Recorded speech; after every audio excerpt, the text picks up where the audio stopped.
What's going on, Guardians? It's Tizzle here. So, if you're a fan of the channel, you'll have noticed recently that I posted 5 commentary videos solo flawlessing each dungeon on an Arc Hunter. I did a Void Warlock 2 seasons ago, Solar Titan last season, so I figured it was due for Arc Hunter, and I really love the Assassin's Cowl Arc build. I used it in the past, I even made a build video on it like a year and a half ago. So yeah, I was really excited to do this one. And even though in all the dungeons I did show off the build, I just wanted to give a more in-depth look at how the build is working. If you follow Destiny YouTubers, then there's no way you haven't seen this build already. It's not like it's some secret, but you might pick up a trick or two along the way here. I really do think I've perfected it. I changed the fragments I used as the dungeons went on. I completed them in order. So yeah, the more I tinkered around with it, the more I figured out what works well and what doesn't. It obviously centers around Assassin's Cowl, so we'll get to that in a second. But how we're going to set this video up is I'm going to talk about the aspects and fragments first, and then talk about the weapon suggestions and the weapons that I used in all 5 dungeons.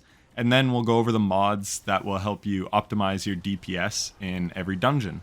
So, like I said, this build centers around Assassin's Cowl.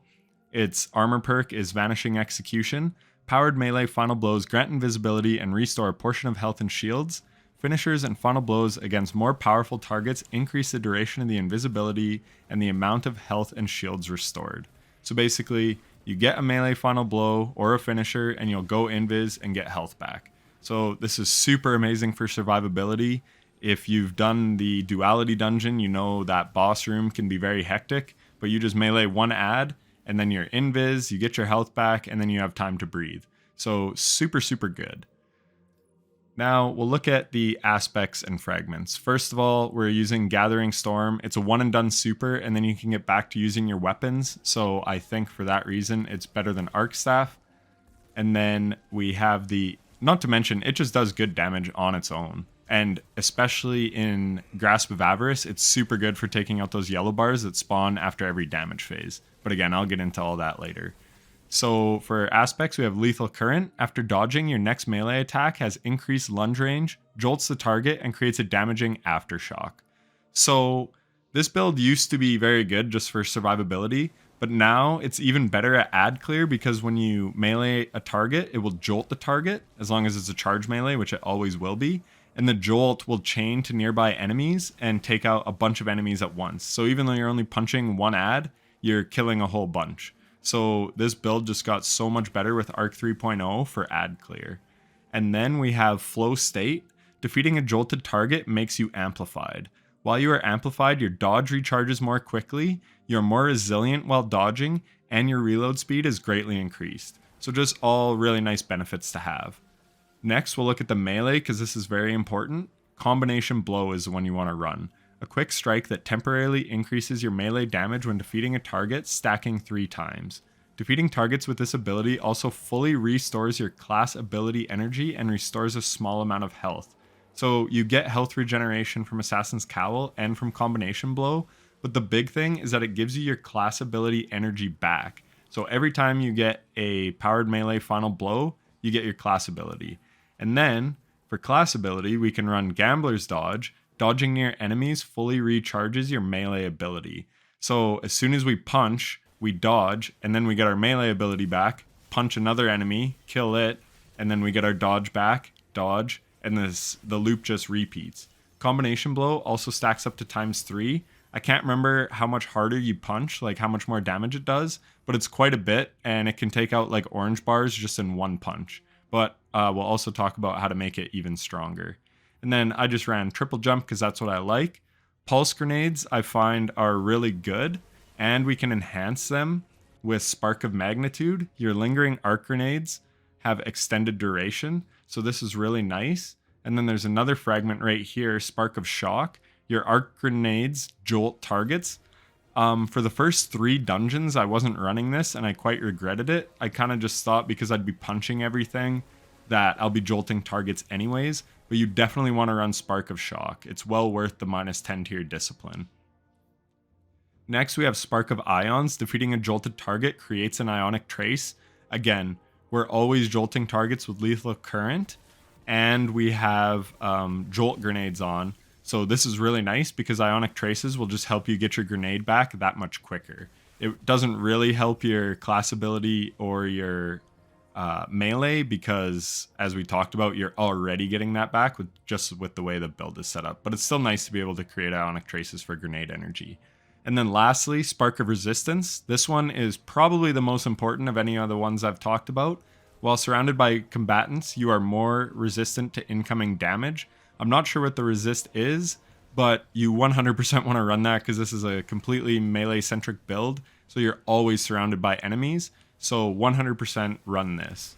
And on the topic of just your build, spec for 100 resilience. Again, dualities, dungeon especially, there's a ton of ads, and resilience gives you a 40% damage reduction. Like, that's insane. So you definitely want 100 resilience. Next, I would say to spec into discipline. I actually can get 100 discipline on this if I were to put it on here, but I'll get into why I'm running these mods in a minute. But anyways, so yeah, 100 resilience first, then put everything else you have into discipline. Strength is not needed because we're getting it back from our dodge, and mobility is not needed because we're getting our dodge back from our melee. And then recovery is not really needed because we're getting powered melee final blows, which give us healing from both lethal current and from assassin's cowl. And then intellect is relatively useless because it's just passive, where when you're dealing damage with weapons, you get it back quicker. And then, like I talked about, put hands on your assassin's cowl, gain bonus super energy on melee kills. You're constantly getting melee kills, so that is worth way more than any intellect stat would be. So 100 resilience and as high a discipline as you can get. Everything else does not really matter. So that covers the aspects and fragments. So now let's go over the weapons that I used throughout the dungeons. So I used an eager edge sword for pretty much all the jumping parts. It's just really nice for ripping around and just getting your solo flawless done quicker. Grasp of Avarice has like a lot of like long sections. Even that servitor encounter is really long and boring. So eager edge is just really great. When I talked about the combination blow, you want a 1-2 punch shotgun. Hitting an enemy with every pellet in a shot increases melee damage for a short duration. This is 3 times damage, and it stacks with combination blow times 3. So you can output a great deal of damage with your 1-2 punch shotgun. The reason I don't have a major spec on is because in the duality dungeon, at least with the light level I was, major spec would actually kill those bell keepers, where if I took major spec off, it would leave them one shot, and then I could follow up with a melee, so then I could activate my punching loop with the build.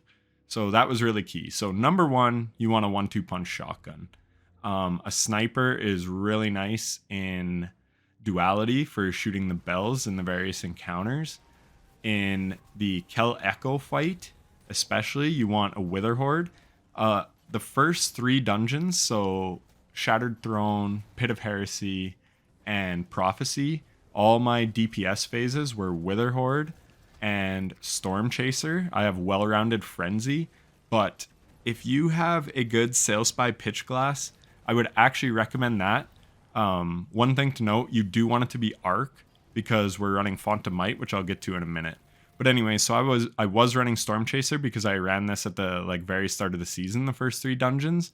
So I didn't have a good one of these, but Storm Chaser is just hard to hit all crits on that Kel Echo, and I probably would have got an easy 2-phase if I was running this one, but that's fine. So an Arc Linear Fusion is really good for DPS.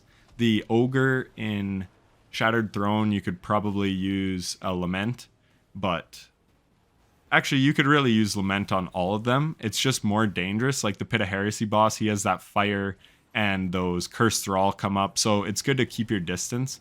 But anyways, Wither Horde and Storm Chaser or Sail Spy Pitch Glass are really good for the first 3 dungeons, in my opinion. From there, I had this in the Vault encounter of Duality, and then Ariana's Vow, which is really good for taking out the Cabal shields.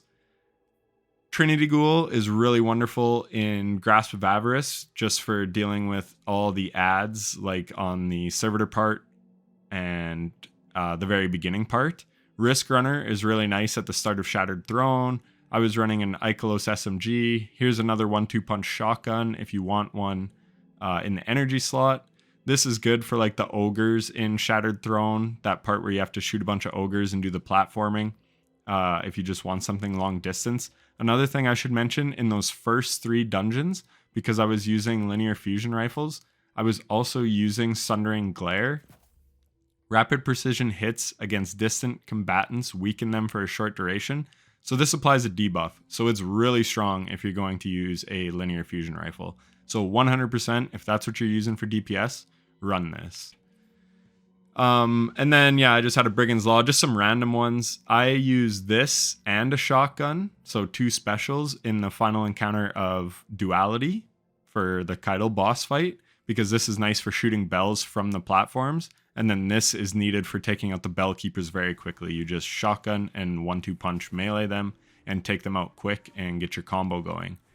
Then for heavies, this I used on the first boss in Prophecy, and it's actually very, very strong. What makes it so good in there is you can proc Trench Barrel off the ads, and you can make a melee Wellmaker Elemental Well to proc Font of Might and High Energy Fire. So you're hitting for like 20%, plus 25%, plus 50% more with Trench Barrel. It absolutely melts the Phalanx Echo. And then Cube Room and also Totems and the encounter after Totems. Xenophage is wonderful for taking out those wizards, taking out those knights, everything like that. Xenophage is amazing. And that's really all you need. And then for Grasp of Avarice, the Ogre boss and the Captain boss, and then Duality, the Galron and Kaido, use Lament, and I'll get into what to use for mods in a second here. But lastly, I just want to talk about in the Galron encounter, if you have a Grave Robber, Swashbuckler, Lubre's Ruin specifically, it's very good for taking out those Galron shades. You can just use your melees, but the thing is, you have to take those shades out very, very quickly because it eats into your boss damage time. So I 100% recommend a glaive, because the glaives get them down really, really quick. The melees are sometimes inconsistent for punching them because they like lunge at you, and we all know how melee hit registration is in Destiny. So that's pretty much it. That's what I ran in every single one of these dungeons, is all these weapons. And you really don't even need all these, to be honest. But I was just kind of optimizing, and I want to give you guys options. So now let's look at the mods. Elemental Charge is wonderful. You become Charged with Light when you pick up an Elemental Well, and you gain 2 stacks of Charge with Light if it matches your subclass. So we're running Melee Wellmaker somewhere here. Right there. So we have Melee Wellmaker, Powered Melee Combatant Final Blows spawn Elemental Wells matching your subclass energy type. So every time we get a melee kill, we're making an Arc Elemental Well, which will give us Charge with Light. For the bosses I mentioned earlier, you want High Energy Fire. That's a 20% damage boost to your weapons. And then you want Font of Might. Again, this is why it was important to use an Arc Linear. So think in the Final Prophecy boss fight, you have all those hobgoblins. So every time he transfers plates, you can melee those hobgoblins to give yourself Font of Might plus High Energy Fire. Because High Energy Fire only goes away when you get a kill. So that will really, really increase your DPS. So that's really important to run. That 25% from Font of Might is the difference between like a 2-phase and a 3-phase. So 100% on those ones, you want High Energy Fire and Font of Might. Then the final 2 bosses, I will get into why you want to run Lucent Blade and Charged Up in just a second here. So again, hands-on, also really nice, or you can just run another ammo finder, doesn't matter. But if you just want more supers, hands-on is great. But you're killing so many ads like in between damage phases and stuff, it's not needed. Now we look at the arms. You want your arms to be solar. Causing damage with a melee attack reduces your grenade cooldown. So again, you want to spec into Discipline, but then we're always punching, so Impact Induction is giving you lots of grenade energy. So with impact induction, you can get a lot of grenades. So that's what you want there. Obviously, you just want survivability on the chest piece. And then Lucent Blade. Oh, what the heck? Secondary perk isn't activating with this. So maybe watch out for that. I would recommend Thermal Shock Plating normally, but make sure that you're activating that secondary perk, which says greatly increases the charge rate for your equipped swords. When you're doing Lament combos, that will just get you your Lament energy back faster, allowing you to get your big combos off more, and that's where the bulk of the damage comes from on Lament. So you 100% want to run Lucent Blade on the Ogre, the Captain, and also the 2 bosses in Duality. The Vault bosses, I actually run Half Truths because it's Arc. Again, Eager Edge is really good for rushing yourself over. Plus, we're using Ariana's Vow anyways, but it's really good for rushing over to those bells because that one, the timing is pretty tight. But then when you get back, you can proc Melee Wellmaker, you can have Font of Might on, plus Lucent Blade. So then Half Truce is actually dealing more damage than the Lament would do. And it's really ammo efficient with Relentless Strikes if you're lucky enough to have the roll that I have. So anyways, back to this. Lucent Blade is a 35% buff. And those bosses in the final 2 dungeons are extremely tanky. So you need all the damage you can get. The other thing with Lament is it holds 58 ammo. So it's very, very, I want to say ammo efficient for a couple of reasons. It's got high damage output, but it's also got good DPS. And this season we have Enhanced Sword Scavenger. So when I ran the dungeons, I actually stacked these scavengers because they were stacking. But in the patch notes this past week, they fixed that. So you only need to run 1 sword scavenger. So you could actually run supercharged if you were so inclined, if you set your build up like I do, because that will actually allow you to hold up to 5 stacks of charge with light, where when I ran the dungeons, it was only 4. However, you do only need 4. You only need to run 2 charged up to have 4 stacks of charge with light. And that's because all the boss phases really only last like 30-ish seconds. And by the time, so when I start damage, I throw a grenade, then I throw my super, and then I start dealing damage. And just as the damage phases were ending, I was running out of Lucent Blade stacks, out of the perk called Keened, it's called. So you do only need 4, that's confirmed. But if you wanted to run supercharged, power to you, because you can't run double sword scavenger anymore. And I do recommend a sword ammo finder. I never really ran into any ammo issues, but say for the Captain Avarok in the Grasp of Avarice dungeon, or even the Ogre, Legend of Acreus would output great damage on that Ogre.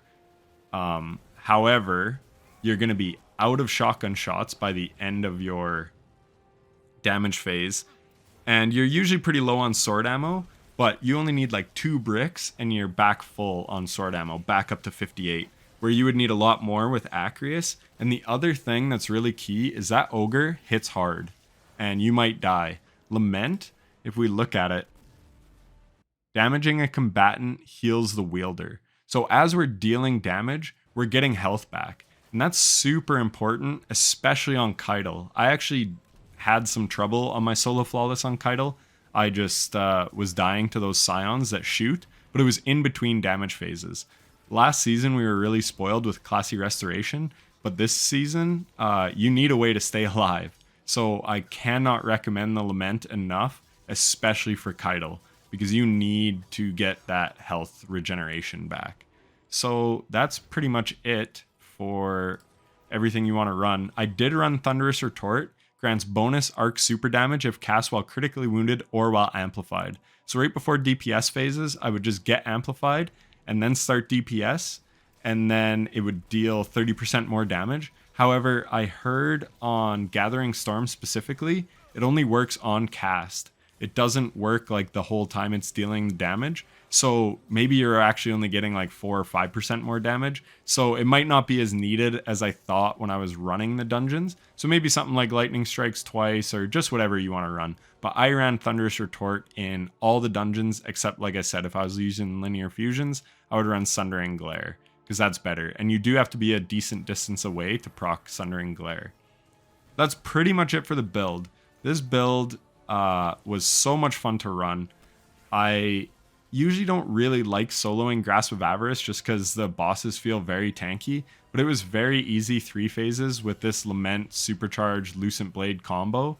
And then 2 of my clanmates just solo Flawless Grasp for the first time the day I put my video up. They kind of watched my strats, and I was in the Discord with them, and they both got it done that night that I posted the video. So that was super cool. Shout out to Baker and Yeet. Congrats on getting your emblem. And yeah, that's just kind of proof that it does work, and this build is awesome. And anyways, that's all I really have to say about it. It's super good. It's my favorite arc setup by far. Like I said, Liar's Handshake is really good. You can get 2 phases on some of these bosses that I'm talking about 3 phasing, but for the average player, it's just going to be a lot tougher, where Assassin's Cowl is just going to keep you alive, no problem. Like, it's amazing. So anyways, I hope you enjoyed this video, and if you did, leave a like and comment down below if it helps you get a solo Flawless. Thanks for watching. Take care.